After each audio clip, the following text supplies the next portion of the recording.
গ্রামের ভিতর ঢুকলেই কানে আসে ঠক ঠক শব্দ। এ যেন কাঠের সঙ্গে মানুষের জীবনের তাল মিলানো এক ছন্দ।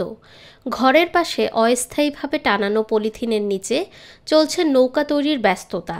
শিশু থেকে বৃদ্ধ সবাই কোনো না কোনোভাবে যুক্ত এই পেশায়। ভোরে পাখির ডাকে ঘুম ভাঙতেই শুরু হয় কাজ, চলে গভীর রাত পর্যন্ত।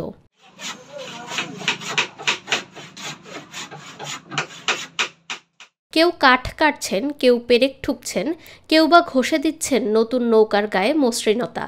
বছরের 12 মাসে চলে এ কর্মযজ্ঞ। বরগুনার আমতলী উপজেলার কুকুয়া ইউনিয়নের পূর্ব চুনাখালী গ্রাম এখন নৌকা তৈরির প্রাণকেন্দ্র, নৌকার গ্রাম হিসেবে পরিচিত।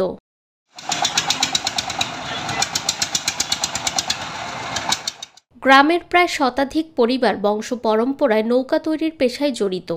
প্রায় 2 শতাব্দী ধরে এই ঐতিহ্য ধরে রেখেছেন তারা। বছরে প্রায় কোটি টাকার নৌকা বিক্রি হয় এখানে। প্রায় 70 বছর পর্যন্ত নৌকা বানাই। এখন সরকার থেকে কোনো অনুদান আজ পর্যন্ত পাই নাই। এখন বর্তমানে পাবো কিনা এটাও বলা যায়।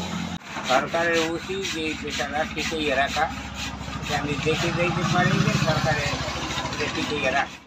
একটি 10 থেকে 12 হাত নৌকা তৈরি করতে খরচ পড়ে 3 থেকে 4 হাজার টাকা, বিক্রি হয় 5 হাজার টাকায়।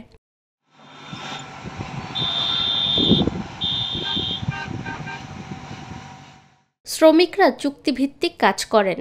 8 থেকে 9 হাতের নৌকার জন্য মজুরি পান 900 টাকা, আর 10 থেকে 12 হাতের জন্য 1100 টাকা। বাবা মিস্ত্রি কাম করছে, আমি করি, কর্মই আমাকে নৌকো দিন বানাই এই চলাই আলাই নেই।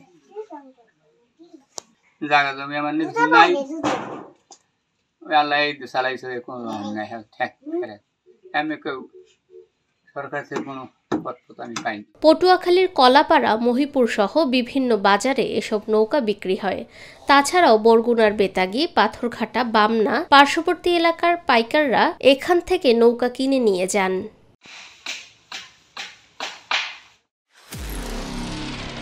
নিরপেক্ষ, সত্য প্রকাশে আপোষহীন।